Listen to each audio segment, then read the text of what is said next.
This is the Freesky Ranger Air M-540, a dual-motor fat tire e-bike that puts some serious numbers on the spec sheet.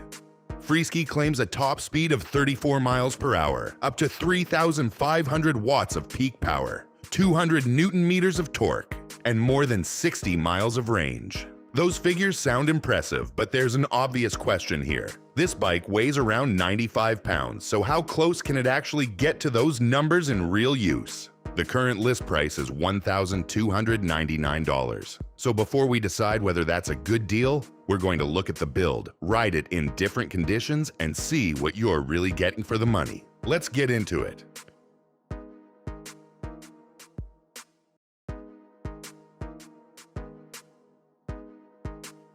Well, out of the box, it's a pretty big bike, and you notice that right away. The frame, fat tires, suspension, and dual motor setup give it a substantial presence, but the overall design stays fairly clean. The welds look neat, the frame feels solid, and nothing about the bike immediately gives away its price point. There are also some useful details that make this more than just a high-powered toy. The rear rack is one of them. It feels sturdy enough for real cargo. That makes sense because the upright geometry is already well suited to relaxed everyday riding. Up front, the cockpit is nicely equipped. You get a large color display that stays easy to read outdoors and gives you the main ride information without making the screen feel crowded. The hydraulic brakes are another welcome feature.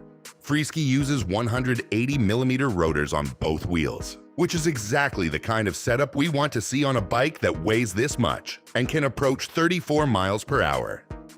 The stopping power feels strong and predictable, so you don't have to think twice about slowing down from higher speeds. Then there's the riding position. The saddle is wide and comfortable, while the tall handlebars and long seat posts give you plenty of room to sit upright. It feels relaxed rather than aggressive, which fits the Ranger Air much better than a stretched-out mountain bike position would. There's also an NFC key card instead of a traditional key. It's a small feature, but it makes starting the bike feel a little more modern. The biggest story here is obviously the motor system. Freesky lists two 1,750-watt peak motors for a combined peak output of 3,500 watts, along with up to 200 Newton-meters of torque. But the numbers only tell us part of the story. What matters more is how that power gets delivered. And surprisingly, the Ranger Air doesn't feel wild from the first throttle pull. It gets moving in a controlled way, without that sudden kick that can make a powerful e-bike difficult to manage at low speeds. That makes it easier to ride around parking lots, tight paths, and slower sections of a trail. Once you get past about 10 miles per hour, though, the bike starts to wake up. Both motors begin to pull harder, and the Ranger Air builds speed quickly through the 20s. Around 30 miles per hour, it still feels stable and composed rather than nervous. That's one of the things we liked most about the ride. Even with all that power, the bike doesn't feel difficult to control. The weight, long frame, wide tires, and upright riding position give it a planted feel.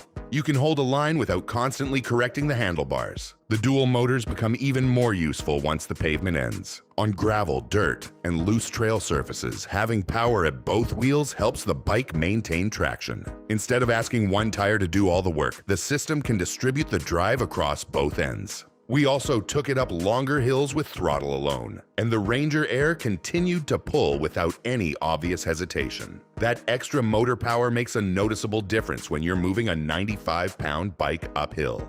There is one limitation at the upper end. Once you get above roughly 32 miles per hour, the stock gearing isn't ideal for pedaling. Your cadence gets high, while the bike is already doing most of the work. A larger chainring would make more sense for riders who regularly cruise at the higher end of the speed range. For normal riding, though, that's a relatively small complaint. The bigger takeaway is that the Ranger Air's power isn't just there for the specification sheet. You can feel the advantage on hills, loose surfaces, and faster sections of road.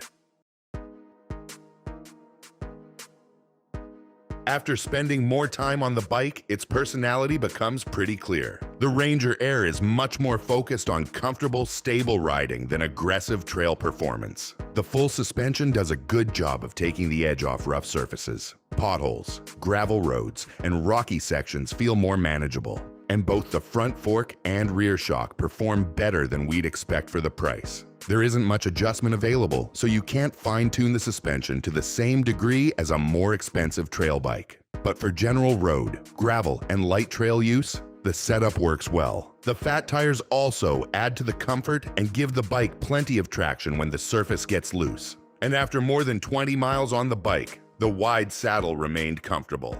Combined with the upright geometry, it makes longer rides feel fairly relaxed. The hydraulic brakes also continue to be one of the better parts of the package. They provide plenty of stopping power for a bike this heavy, and the braking remains consistent when you're coming down from higher speeds. We did notice a small amount of rotor rub on our test bike after assembly. It wasn't serious enough to affect the ride, but it's something worth checking before your first longer trip. Now, range is where things get more complicated. Freesky advertises more than 60 miles, but that's under conditions that are much easier on the battery than our test. We spent most of our ride using both motors, higher assist levels, and speeds around 30 miles per hour. That's basically the worst case scenario for range. Under those conditions, we got just under 25 miles before the bike's performance started to taper off. That's not the maximum range of the Ranger Air. It's simply what happened when we rode it hard. If you switch to a single motor, reduce the assist level, and stay at more reasonable cruising speeds, you'll get considerably more distance from the same battery. So if you buy this bike, don't look at the 60+ mile claim and assume that's what you'll get at 30+ miles per hour. Speed and motor use have a huge effect on battery life.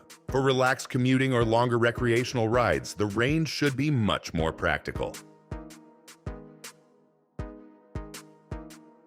After spending time with the Freesky Ranger Air M-540, the main thing we took away is how much it gives you for $1,299. It isn't perfect. The stock shifter feels like one of the easier places Freesky could have saved some money. The suspension is fairly basic, and riders who spend most of their time above 30 miles per hour would probably appreciate a larger chainring. And while the motor numbers look huge on paper, we wouldn't put too much weight on the peak figures alone. The real value comes from how the bike performs when you actually ride it. And in that respect, the Ranger Air does a lot right. The frame feels solid, the riding position is comfortable, the brakes provide the stopping power this bike needs, and the dual motor system gives you plenty of traction and climbing ability. The rear rack also adds some practical value, especially if you want to use the bike for commuting, carrying groceries, or general utility work. This isn't a lightweight mountain bike, and it doesn't pretend to be one. At around 95 pounds, it's a lot to move around when the motor isn't helping. But if you're looking for a comfortable fat tire e-bike that can handle pavement, gravel, hills, dirt roads, and light trails, while still giving you serious acceleration and dual motor traction, the Ranger Air M-540 makes a strong case at this price. You're not buying it because every specification is going to match real-world riding. You're buying it because the overall package gives you a lot of power, comfort, and capability without pushing the price into the $2,000 range.